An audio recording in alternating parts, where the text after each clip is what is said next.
Welcome to Access a Trader, the #1 community for those who are committed to taking control of their trading in order to achieve success, profitability, and longevity. Thank you for joining us. Here's Dan Shapiro to help you find your edge, master your process, and own your future. Hey guys, good evening everybody. Welcome to another edition of the AccessATrader.com nightly wrap-up show. Hope everybody is doing well. Hope everybody had a great weekend, guys. Take a second out, support the channel. Takes a second, literally takes a second. Click a like, subscribe if you haven't done so already. Come aboard, right? Come aboard, and hopefully we can continue to provide you a good amount of value, right? Good amount of value on a daily basis. So the more things change, the more things still the same. Dow Jones, who the hell knows what's going on there? It cannot get out of its own way. You would never think in a million years what's happening in the tech space. Dow Jones is down now 1, 2, 3, 4, 5, 6, 7, 8. 8 days in a row, down another 110 points today compared to the NASDAQ, right? NASDAQ 100 continues to go out of its mind, up another 1.5%. Guys, we're in a bull market. You say we're in a bull market, people's heads explode. I don't know why. I usually never read the comments on YouTube. For some reason, I decided to look at the comments over the weekend. One guy is saying there's no bull market. The other guy is saying, what Euphoria? What market are you guys watching, right? I mean, this is the epitome of what Euphoria is. Tesla continues to be Tesla. It's going completely out of its mind after the close. It got upgraded all day, literally all day. We are watching, massive option flow. 500 calls are coming in for next week. Here's the two doozies, right? Here's the two doozies. We saw January 2027 leaps for the 720s. And if you think that wasn't crazy, we saw the 870 calls for about $5.4 million. Yes, that's what's called the definition of euphoria. It's starting to get really tough defining value. Like everything's on the 254th floor. It's not just like one or two stocks. It's just stocks all over the place here. And the craziest part about it is we're still getting a big disconnect from the semiconductors. If you guys remember, we talked about on the weekend update, well, what happens if NVIDIA, for example, starts losing the bottom of the channel? Well, NVIDIA did lose the bottom of the channel, and this is now the lowest close in this whole formation. Again, for some reason, there's been aggressive sellers in the semiconductor spaces. Even the ones that have really big moves, they start to come back as well. And if you look, for example, ARM, right? ARM had a really aggressive move last week, right? Really awesome move last week. And today, it kind of back tested pretty aggressively. We talked about MU, right? MU is a day wave. If you guys remember, we talked about MU over the weekend update. This is now the first close over the 50-day moving average. But guys, this is how close it is. I know that MU has earnings, I think in the next couple of days. Watch MU, right? Ahead of earnings. If it could confirm the September channel ahead of earnings, you might get a pre-earnings run. They might come out on Wednesday, so check where their earnings are. But they were betting 120 weeklies ahead of earnings. We saw some 130s for January. So again, the stocks that are coming out of the ranges, they continue to go higher. All you need to do is just look at the board, man. Just look at the board. Apple continues to go nuts. Amazon continues to go nuts. Google is about to kiss the 200 area. I mean, literally just one by one. Look, I think, like I've been saying for Avago, second day push after its earnings high. So again, there's a lot of value still in juice in the market, but again, you have to be careful. And I've been saying this for a very long time. This market is above all areas of expectations, above it. We have roughly 2 weeks left in the year.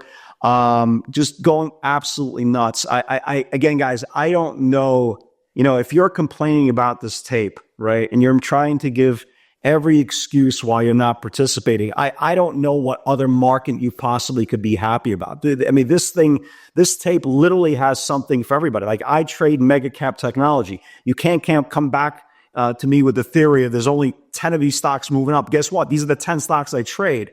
So it's very, very tough for me to turn around and try to rationalize when somebody tells me this market sucks. How? Where? What? Maybe I'm trading the Kazakhstan exchange. I don't know. But the market that we're trading, the majority of people are looking at, especially in the tech space, is super awesome. I mean, that's the best way I can say it. It's absolutely super awesome. And it's just not even technology. Look how many great looking charts. And again, I'll give you guys some names going into tomorrow. But look how many non-beta name charts you can find for tomorrow. Look at a stock like AUR. This has nothing to do, right? Nothing to do with mega cap technology. Look how good this thing looks. Look at a name, for example, like RKLB. Right? Look at this thing. It's coming out of the channel here. The one play that might be interested, the group that might really catch a bid, we have to really pay attention over the next couple of days, are these internet security stocks with all the drones, all the drones and this, that, and the third. They might actually catch a bid. Look at these setups, guys. Look at PanW, right? Look at PanW. PanW might be a day away from taking out the November range. Look at Crowdsource. Broke out today. Again, these are all internet security type of names. Look at Snow, right? Look at Snow, for example. Snow had this massive move on earnings, consolidated, came all the way back in, held the rising support. This is now the first close back over the 5-day moving average. Keep an eye on Snow, right? Because if Snow reclaims today's channel tomorrow, then there's a shot it gets back to the 10-day moving average. Into the 176 level, and any close above 176 on Snow could really open this thing up to get more into the higher trends.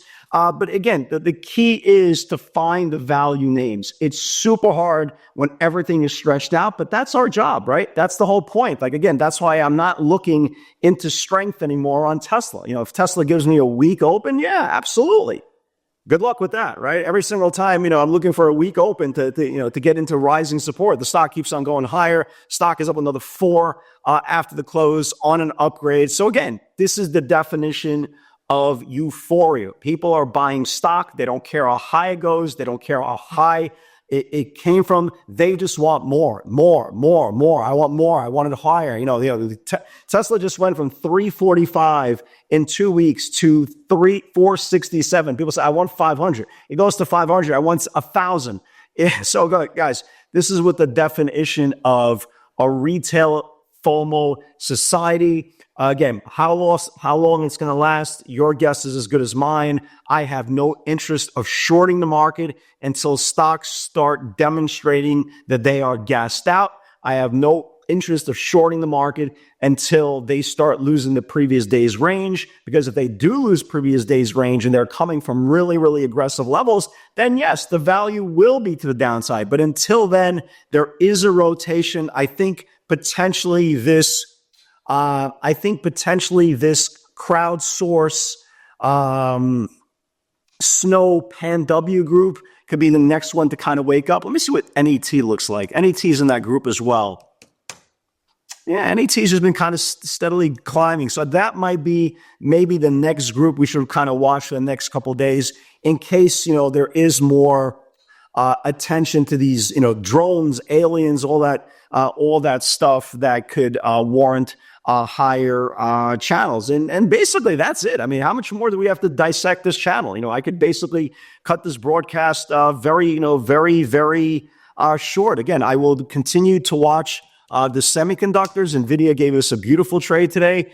We talked about it over the weekend. From the Friday, it lost the 35s. Today, it lost the 32s. It lost the 3180, traded all the way down to this Bollinger Band at 130.40s. Watch this thing for the next couple of days for more weakness. This is definitely the one that's standing out. I even tweeted on Friday. I said, I go, look, there's 2 channels here, right? There's 2 channels here. I even gave social media where the channels were. And all you need to do is just wait, guys. Don't guess. Don't anticipate, don't forecast. Just wait for these stocks to confirm, whether it's to the upside or to the downside. Just let them confirm. Guys, have a great night, everybody. Again, sometimes you don't need to split the atom.